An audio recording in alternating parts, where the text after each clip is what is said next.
I'll be quick. All right, good afternoon, everyone.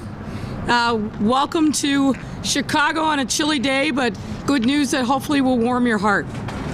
We're here today to share a special announcement about our ongoing efforts to uplift and strengthen our historically disinvested in communities through the power of infrastructure. Joining me in this effort today are Chicago Department of Transportation Commissioner Gia Biaggi, Department of Cultural Affairs and Special Events Commissioner Aaron Harkey, Department of Water Management Commissioner Andrea Chang, Department of Building Commissioner Matt Boudet, Department of Assets, Information and Services Acting Commissioner Sandra Blakemore, Labor's District Council Secretary Joe Healy, Ironworkers Local 1 Financial Secretary Todd Villa, and many other, as you can see, labor leaders and union members here with us today. Yes, it's Infrastructure Day in Chicago. And the workers that are going to benefit from the proposed infrastructure plan are ironworkers, laborers, carpenters, operating engineers who are working on the Dearborn Street Bridge, as well as bricklayers, painters, plumbers, sheet metal workers, and glazers who are also here with us today. I want to thank each and every one of them for all their hard work year in and year out, and say that at this time in our city, people are fully employed because of all the incredible infrastructure and construction projects that are going on all over the city. Let me take you back to a year ago in April of 2021, and I joined then with government, labor, and workforce leaders to kick off our inaugural Chicago Works capital plan. This plan represents our city's first multi-year, multi-billion-dollar infrastructure initiative in decades. And let me tell you the importance of that. It gives us the opportunity to plan. It gives us the opportunity to make sure that we are getting the work done that needs to be done all across our city to repair our aging infrastructure and to keep people employed. This Chicago Works program really has three key goals. First, to build and maintain infrastructure that promotes the health, safety, and connectedness of Chicago residents. Second, to support neighborhood economic corridors. And third, to help the city adapt to climate change and improve water and air quality. Secondly, Chicago Works emphasizes our commitment to addressing decades-long backlog of infrastructure needs that have hindered our residents' ability to live, work, and play. And that's why I'm proud to announce here today that our administration will continue the good work of Chicago Works by proposing to the City Council the next 2-year phase of Chicago Works. If supported and passed by Council, this proposal will provide the city with $1.8 billion in bond funding to continue the investment level needed to truly transform Chicago for the better over the course of the next 2 years, but with projects that will benefit our city for decades to come.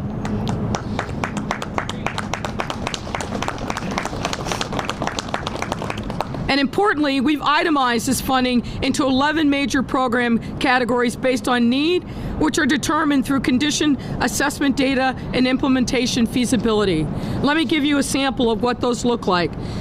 $277.5 million for IT fleet and equipment, $251.7 million for street resurfacing, $243.9 million for our Complete Streets program, and $216 million for the automatic menu program, $181.4 million for bridge and viaduct program, $197.7 million for facilities enhancements, and $133 million for waterways and pathways, $81.1 million for traffic signals, $79.3 million for street lighting, $64.1 million for sidewalks and pedestrian right-of-way, and $40 million for economic development.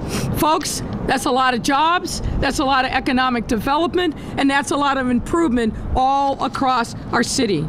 Through each of these initiatives, we aim to fulfill the social, economic, environmental goals of Chicago Works.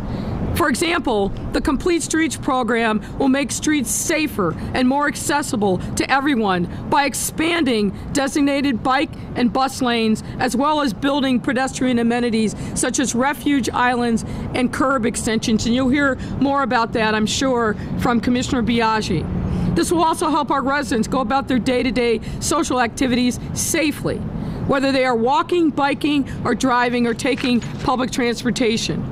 Furthermore, through the Streetscapes program, which is also part of the Complete Streets initiative, we'll be able to transform the economic corridors of our neighborhoods into more efficient and welcoming places by constructing plazas, improving stormwater management, and installing bike shelters and historical kiosks that accentuate neighborhood identity.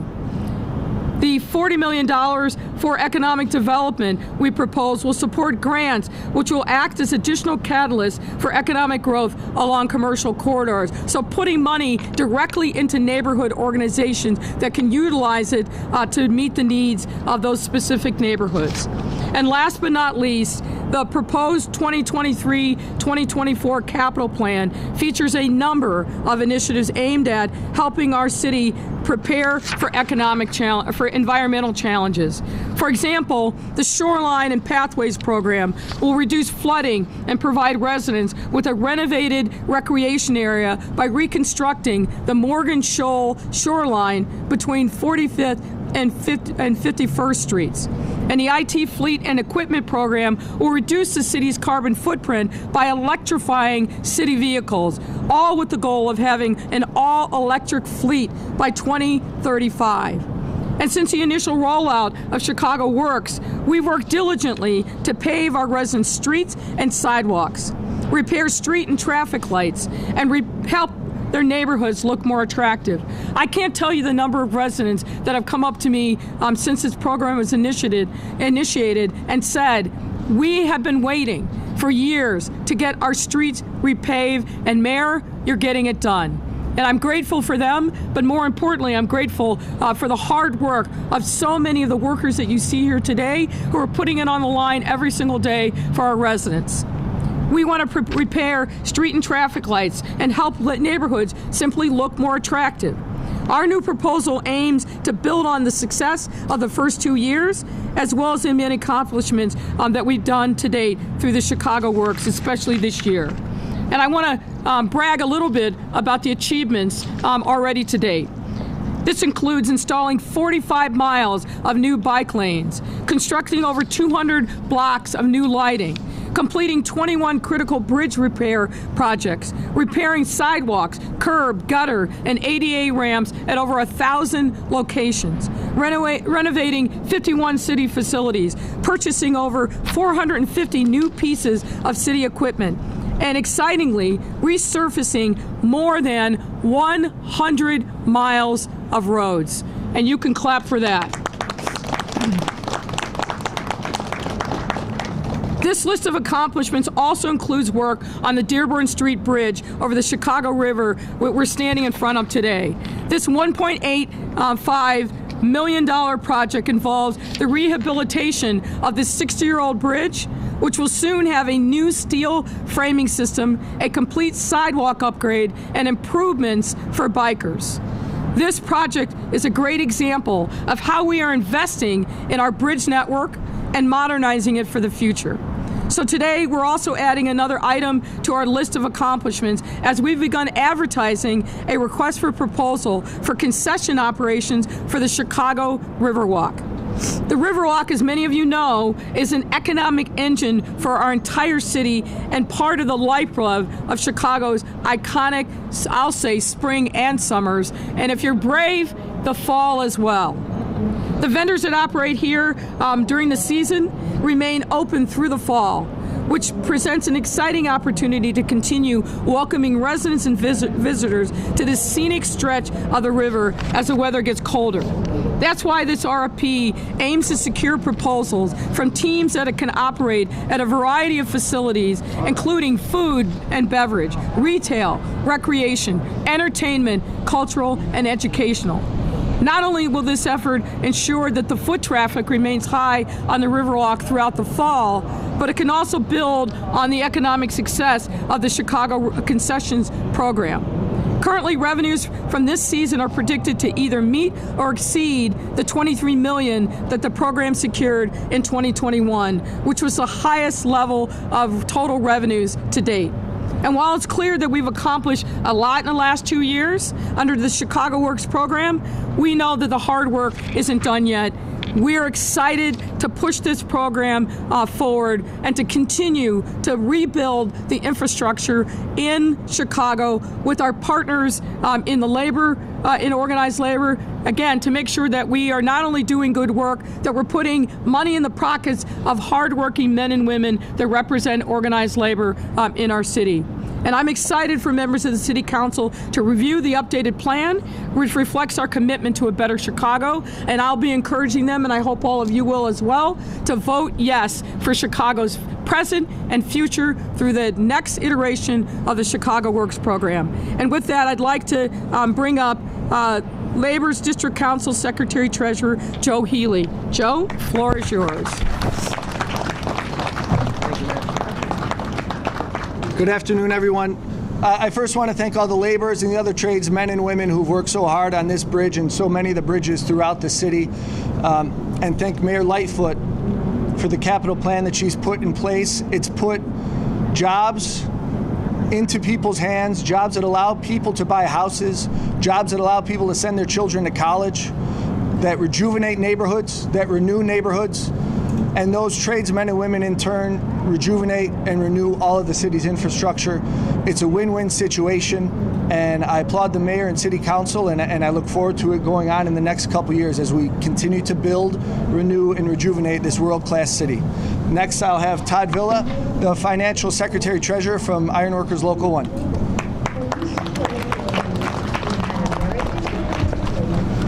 Thanks for that introduction, Joe.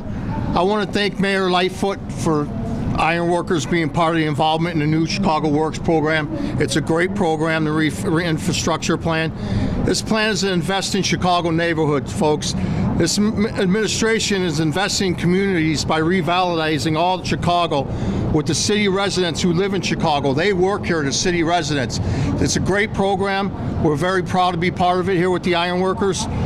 The Dearborn-Basco Bridge project, we take pride in working with our city leaders on these jobs. All the trades and the citizens making sure Chicago remains the top of the country and in the world. I live here at Marina Towers right behind us. I've watched this progress to this bridge throughout the summer. These guys work hard, the men and women in Chicago and the trades. We appreciate everything they do. These bridges in Chicago, if you guys don't know, they all need repaired. The stringers, the diaphragms, and the grading all need to be replaced. The concrete sidewalks, if you guys walk in the city, you see the wood, the plywood, all in, and the platforms on the sidewalks. All this needs repaired. Mayor Lightfoot Chicago Works Jobs and Infrastructure Plan is moving Chicago forward. We're very proud to be part of it here at Local 1, and we look forward to working with the city and the mayor's office. Thank you.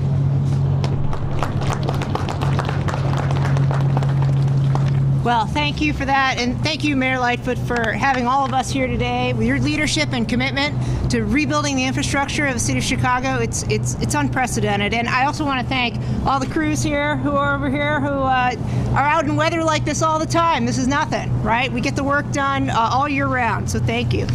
So you heard about the historic Chicago Works program that was passed 2 years ago. $3.7 billion, a 5-year infrastructure plan, and we're back to get the next tranche of that funding. And it's not just the Chicago Department of Transportation, it's water, it's assets and information services, it's building department, it's even planning, economic development. All of us are here moving our city forward with this plan. So over the last 2 years, we've created jobs and we've gotten the work done in neighborhoods, making our infrastructure better, safer, higher quality of life. As you heard, concrete repairs at over 1,000 locations. We've launched 21 of critical bridge projects just like this one across the city. You know, the average age of these kinds of bridges, they're bascule bridges, they go up and down, right? The average age is 77 years old. If you were 77 and had to get up and down 20,000 times a year, which is how often these bridges get up and down, you can see the need for repair, and we're making it happen. Over 170 miles of street resurfacing we've been able to do, and the 45 miles of new bike lanes, making streets and neighborhoods safer for everyone everywhere. Now, we launched this program when we were just hopeful that the federal government would come through with an infrastructure bill. That is the kind of commitment that Mayor Lightfoot has had to infrastructure in our city. We went it alone, and guess what? Everybody else is trying to catch up now. And so this local funding helped us to move quickly, to get into a state of readiness, get people into jobs, and get hands on bridges going to work. So, as I mentioned, bridges, we have 300 plus bridge and viaduct structures across the city, and so you can see the magnitude of the work we have in front of us. I do want to mention, and Mayor Lightfoot mentioned it, how we take very seriously safety on our roadways, and one of the things that we can do is invest in that infrastructure and design streets so they're safer for everyone. So we're on pace to install more than 400 projects in 2022 that improve safety and comfort. That's pedestrian refuge islands. That's a place you can stop in the middle of the street and be safe and wait for traffic to pass. Those bump outs, right? What's a bump out? That's that piece of the sidewalk that gives you a little more room to wait to pass, and it shortens the distance of that crosswalk, so it's easier to get across. We're doing projects like that all over the city. We're flipping our bike lanes into concrete. We're creating networks for communities to get around their neighborhoods safely and simply all over the city. So in addition to that, we've done things like incorporate the best ideas in safety into our meat and potatoes project. So our arterial resurfacing, it's implementing pedestrian safety. We've blended it all together for a better city overall in neighborhoods everywhere. So, this commitment to safety was incorporated in the Dearborn Bridge as well, as you can see. The project, it's really quiet right now. It's normally really busy. But Dearborn's a key corridor, not only for vehicles, but in our bike network. Providing the protected two-way cycle track up ahead, so we're doing better than ever and making sure that we're accommodating movement throughout the city when we're doing construction. So that temporary closure will bring the bike lane back, and it's going to be an incredible throughway and an incredible repositioning of that bridge. So we look forward to just keep going through this winter. We put our hats on, put our gloves on, we keep working and delivering on this program, and we really appreciate the support of everyone who will put forth their vote and put forth their energy to encouraging City Council to approve the next tranche of the Chicago Works program. And again, thanks to all the crews who are out here today. Your work, it cannot be understated how important it is to our city, so we appreciate you. Thank you.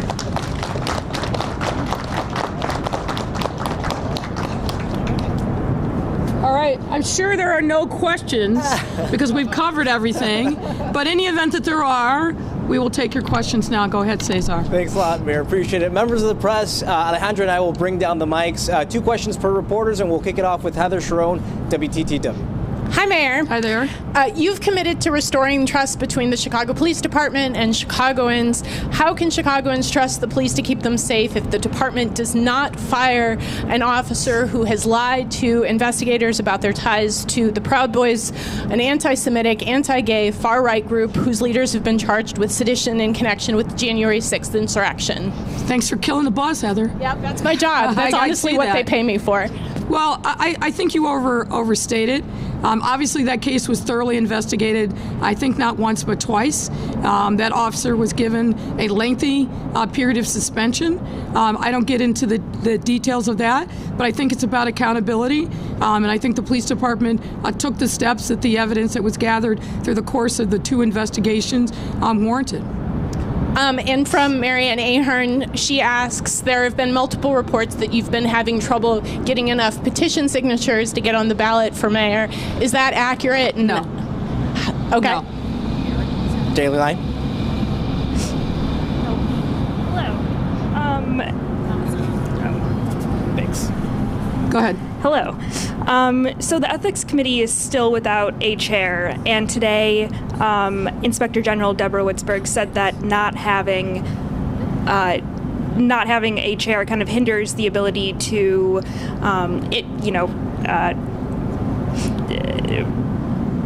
address issues that her office uncovers.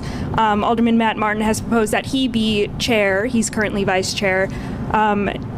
Do you support him becoming chair, and are you concerned that the Inspector General's office can't implement change or address changes that it uncovers without a chair. With due respect to the IG, that's nonsense.